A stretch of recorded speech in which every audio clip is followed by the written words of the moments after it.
Everybody, this is Natalie from Champion of Coins Tarot, and I'm here today to do an unboxing video of two new decks that I received in the mail today. The first one is the Fallen Angel Oracle cards by Nigel Suckling, and the second is the Tarot of the Third Millennium by Lo Scarabeo and published by Llewellyn. So I'm going to go ahead and talk about this deck first. I've already removed it from its packaging, and I just did that to preserve both my personal address and information and the lovely storytelling teen tarots. I actually won this deck as part of her January giveaway, which I am still just so thrilled about. I admire her channel so much. I admire the way that she approaches tarot, and just every single video of hers is so in-depth and so juicy, and I love how eloquent she is. I feel like I say this like over and over whenever I'm talking to her, but she is really a big inspiration of mine, and I'm so thankful to have found her this year. So I'm really honored to have this deck in my collection finally. I've wanted it for a really long time, and I actually have another deck that works with Fallen Angels and kind of the Goetic Demons, which is the Daemon Tarot or the Demon Tarot by Ariana Osborne. So this is kind of familiar territory for me, and I really can't wait to work in depth with this deck to see what associations and what meanings Nigel Suckling has intended for the cards, and just to see these entities and these archetypes in a really new way. The guidebook is really, really informative in my opinion. Mr. Suckling includes a historical introduction featuring the origins of both the deck and its intended purpose, as well as the history of demonology. The deck has 72 cards, and it is heavily inspired by both the Goetia, or the Lesser Key of Solomon, which is one of the occult classics on demonology, and also on John Wyer's 1563 On the Illusions of Demons, and the Pseudo-Monarchia Daemonum, or the False Kingdom of Demons, which is another seminal work of his. And these two books lay out the 72 Goetic demons. For those of you who are not aware of kind of the backstory of these demons and these entities, it is widely believed in both Jewish tradition and in occult circles that King Solomon was kind of a master of demons, that he received angelic seals from God that allowed him to control these lesser beings, these lesser spirits, in order to do his bidding. And after they were done assisting him in building the great temple of Jerusalem, he sealed them away and cast them into a lake, so that way they would be sealed off from the physical world. However, word got around that he had buried a fantastic and mystical treasure in the lake instead, and the demons were again unleashed into the world after that incident. So it's really, really interesting, and I love angels. I love this demonology as well in general. I think it's just a really interesting and a really new take on a lot of kind of the preconceived notions that we have of these spiritual beings. He also relates the demons to the different elements. He has air, water, fire, and earth, of course. He also has planetary associations for each of them as well, and he includes both kind of the classic 3 and 5 card oracle spreads, along with his own original creation based off of Solomon's seal, otherwise known as the Star of David. So I think that these are really interesting spreads, and I can't wait to try them out.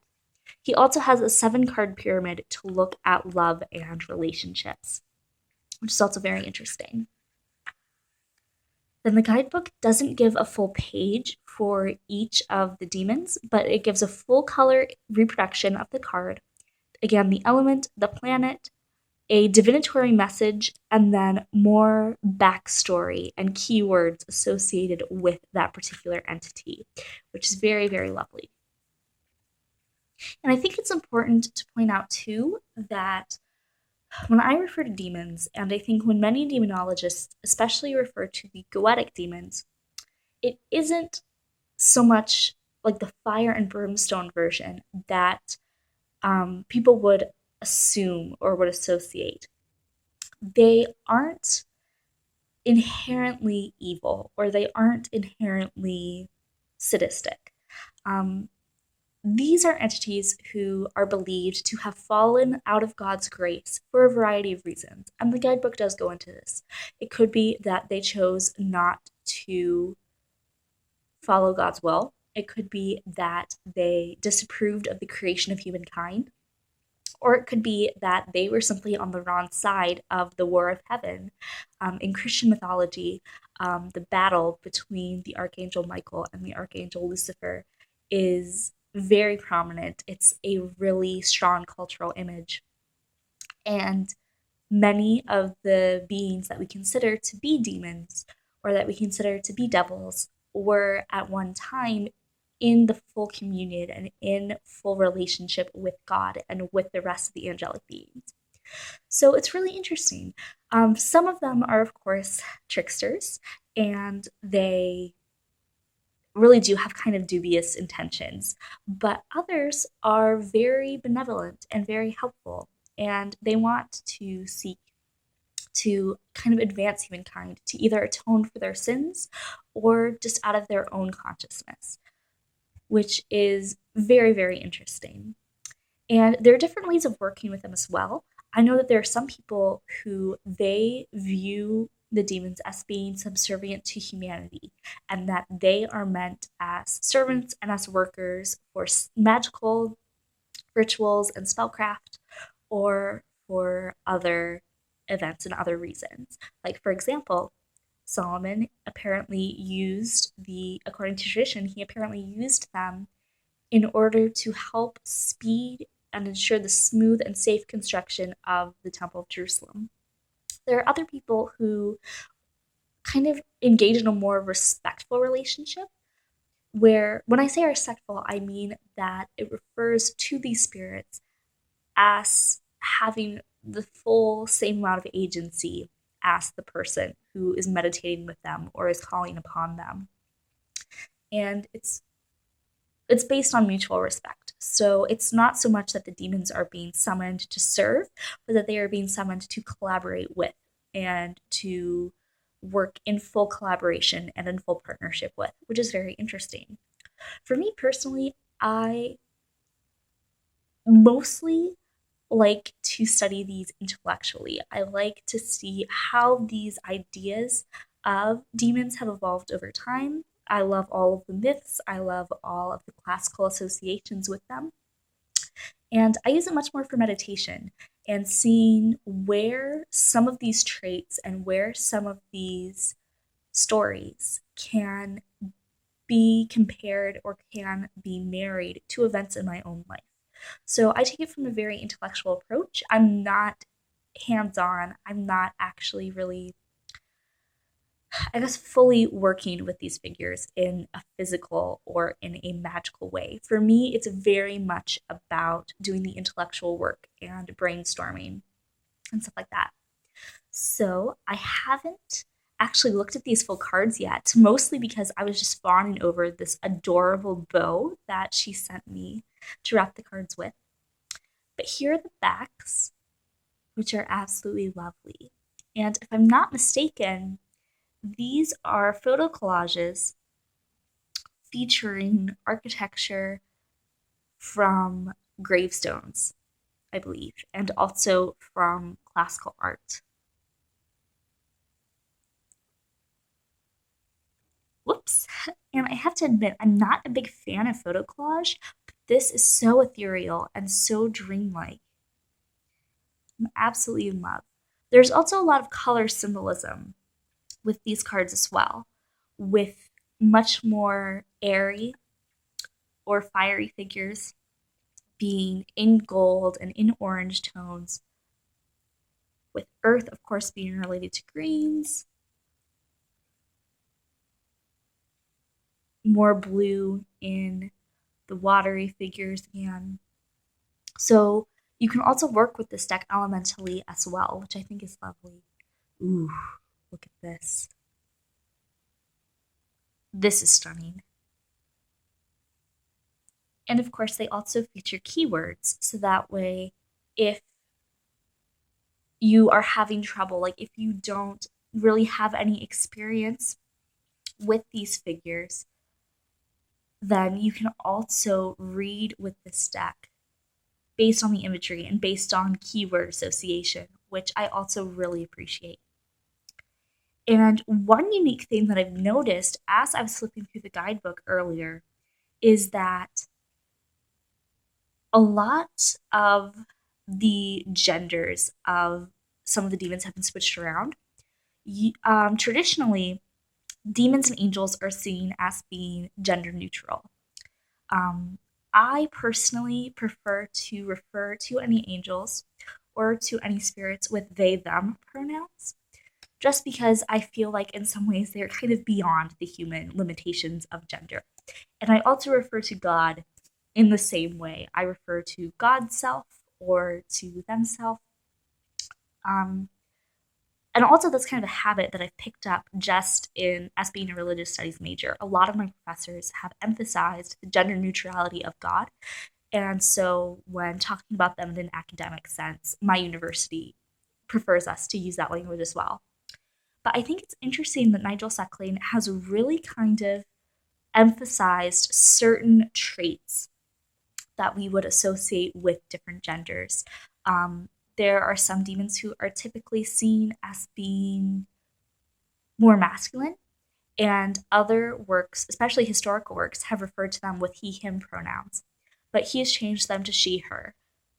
And it's very interesting to see what different aspects of spirits come through for different people. And I feel like it also humanizes them in a way. It makes it much easier to understand and to relate to these ideas that are being conveyed in the deck and that are being conveyed in this really rich mythology and rich tradition of demonology. And oof, I love this. I've actually kind of seen Stolas around lately, so that's pretty interesting. But yes, I am so excited to work with this deck, and I just want to give my deepest and most sincere thanks to Storytelling Tea and Tarot again for trusting me with this. And I will definitely be posting a full-length review video once I've had the time to really dedicate to working with this and to understanding the system more. But I have to say, just from the initial flip through of the guidebook and looking at the images of the cards right here in front of you, I am in love, and I can't wait to see how it's going to read. She also hinted that she's kind of had some really interesting spiritual experiences with it, which is actually part of the reason why she decided to ultimately gift this deck to someone. So I will be linking, again, both her channel and that specific video down below. I'm really curious to see if any strange happenings are going to occur to me as well, because this deck is just, it's so amazing, and I feel like it is very powerful already. That's another thing. Just, I feel like I really need to work with this more so than any other decks in a very ritualistic and a very formal and ceremonial setting. So I am going to real quick just pause this video and then come back with my notes and my thoughts on the Tarot of the Third Millennium to share with you all. All right, everybody, I am back. I apologize for having to splice together this video, but I wanted to take some time real quick just to review the guidebook, or I guess it's more of like a guide pamphlet because it folds out. Just because this deck is so unique and it uses its own system and structure, and I wanted to take the time to just brush up on it real quick so that way I could make these insights from a much more informed place. And I actually want to read parts of the book aloud for you just to kind of get an idea and kind of get a background on where this deck is coming from, because it is so unique. It's really its own animal. So, the third millennium, which we have begun to experience according to the West's great universal calendar, arrives as a great puzzle filled with hopes and fears. A puzzle which bombards us with information and requests, which on the one hand simplify and improve life, while on the other create new stress, fears, and frustrations. There's a sense of inadequacy regarding the turbulent progress of science, which then causes an irrational rejection of technology seen as unnecessary interference in daily life. It is a syndrome common to those passing times, and this part of the industrialized world characterized by a wired ordinariness in which communication has become an interminable flow of signs and suggestions, transmitted and retransmitted by multiple conventional and technologically advanced sources. A world which seems increasingly smaller and homologous, so much so that we forget that a telephone call is still an exceptional event for 80% of humanity. A simple gesture which connects us with each other and our history, our past. The third millennium is a new door to the future, opened after hundreds of other doors which have led us along the journey of mankind, and whose prehistoric graffiti contains the first step towards interstellar satellites. It is along this lengthy journey that we find ourselves again, our soul, our identity as people, which have a vital need for spirituality and technology. So this is really interesting. It's a marriage between the typical kind of historical imagery that we associate with the tarot and is also a commentary on modern life and on the challenges that technology brings, which I think is really interesting. And there is some imagery that is present throughout. So, for example, just to take the backs of the cards, they are non-reversible, which is interesting. And I don't think I am going to use this deck with reversals. And I'll get into that a little bit later, as you can see as I continue to go through the guidebook. But one of the symbols present throughout the deck is the circuitry, which is really, really interesting. It says that the introduction of wiring and electronic diagrams into the cards, superimposed on the drawings, immediately recalls the technological evolution, which for some superimposes spirituality, while for others it is the counterpart, the evolution or necessary concreteness. Whoops. Oh my goodness, I don't want to knock over the camera. Oh my gosh. So it's really interesting. It is really like a very literal way of looking at the flow of information into our consciousness. So I'm just going to real quick show you the major arcana imagery, which, as you can see, the art style is very unique and is very medieval in style. And we have a lot of the common tarot elements.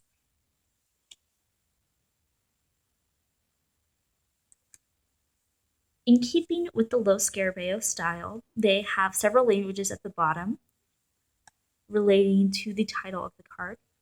And I love this Empress. This is one of the cards that really convinced me to get this deck, just because I relate to her so much.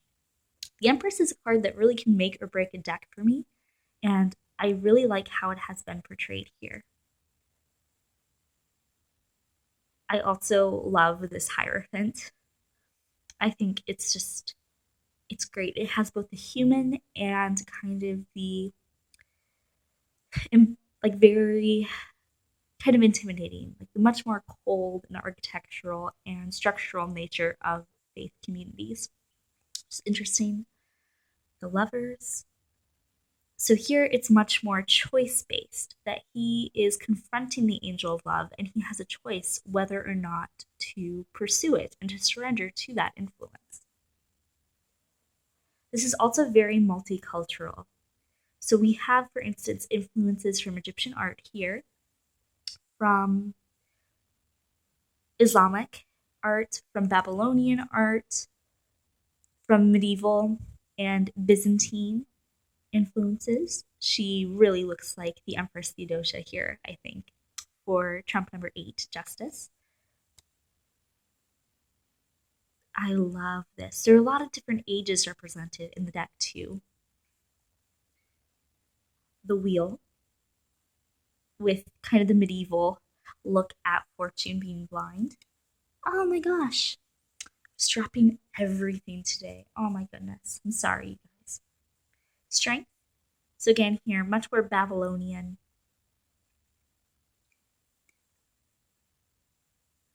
The Hanged Man, who it's very interesting. He's being hung between depictions of what I believe is Atlas, which I think is just such an interesting take on this concept. This death card, oh my goodness. Ah, I love it. Temperance. The devil, oh my goodness. I love the Tower card as well. That's another one of my favorites because I think that this speaks more to kind of human arrogance and to, I don't know, just the ego and how we can often deceive ourselves, how we can feel like we are bigger or more important, I guess, than we really are, and we can kind of forget our humility. And a lot of times, at least I know for me, bad things can happen or things can go out of whack or not according to plan because of our own pride and our own failings to see the truth. So I like that concept. I love the star. So gorgeous. And the moon as well.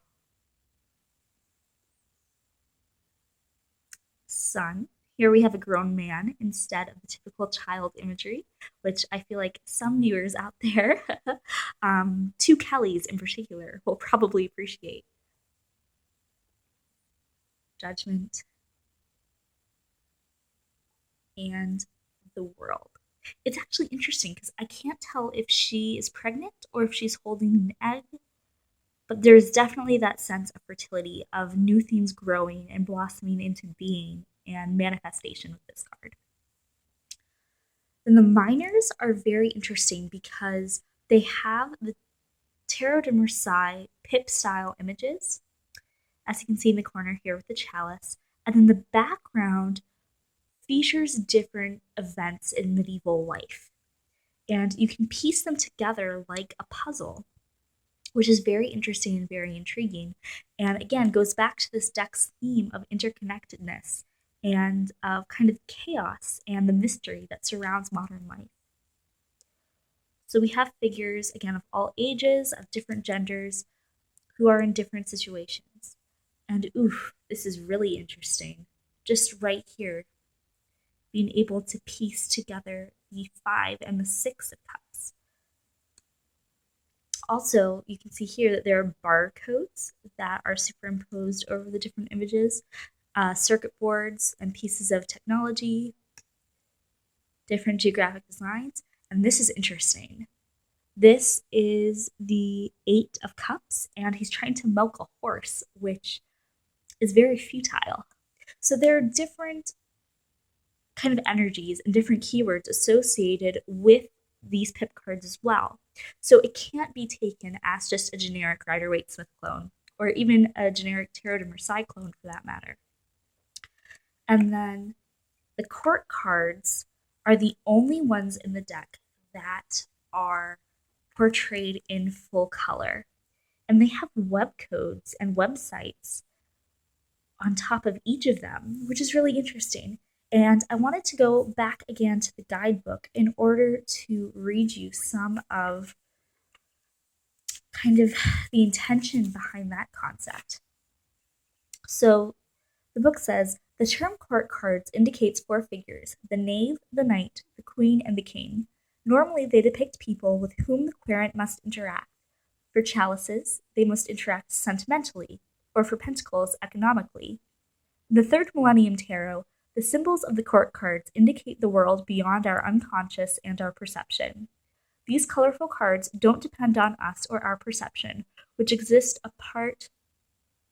They don't depend on us or perception, but rather on situations, people, and realities, which exist apart from our choices, and which we must face, good and bad. So that's really interesting. As far as the web influence goes, it says that the knave has websites that feature the suffix .com. And these aren't real websites, it's just the page. In this case, it would just be the nave of chalices written over and over in different languages. But the .com indicates the world of business negotiations and publicity. So it talks about more superficial or practical relationships and common interaction. The knight has .mil, which indicates the world of military, war, and security. The queen supports the world of communications and exchange. So she has the suffix .net, which indicates the search for and custody of knowledge. And it is there and willing for those who want it. And then the last one for the kings, they all have .org. So that would be authority, the things to which we are subjected or obligated, and it indicates a position of power and duty. So here is another very apparent and visual way in which kind of modern aesthetics are married to these medieval artwork, which is really cool. And just because like this is such a unique system, like this is so different from anything else that I've ever encountered, um, I'm definitely going to have to treat this in a different way. I can already tell that I'm going to have to do a lot of journaling with it, and that I am going to have to just spend a lot of time trying to figure out how everything is going to piece together. And I'm really interested because I just really wanted a deck that would be a challenge, to be honest. And I feel like there's enough in, at least for the major arcana, that I could go ahead and use that kind of separately for now. Like if I needed to, if I find any like major specific spreads, then I could definitely use those 22 cards because I think that enough of the standard imagery is there. But as far as the minors, it's going to take a lot of time because, like I said, all of the keywords in the guidebook are different. There's like their own unique system. And then just being able to piece together the imagery is going to take a lot of time and is going to be very, very interesting, I think. So that is a look at the two new decks that I have in my collection. Thank you so much for watching, and I will definitely be following up with a review video on the Fallen Angels Oracle. And if you have any suggestions for future videos, or if there are any other decks in my collection that you would like to see more of, let me know in the comments below, and I will be happy to do deck walkthroughs for those as well. I hope that you all are going to have a wonderful Friday, and I will talk to you very soon in another video.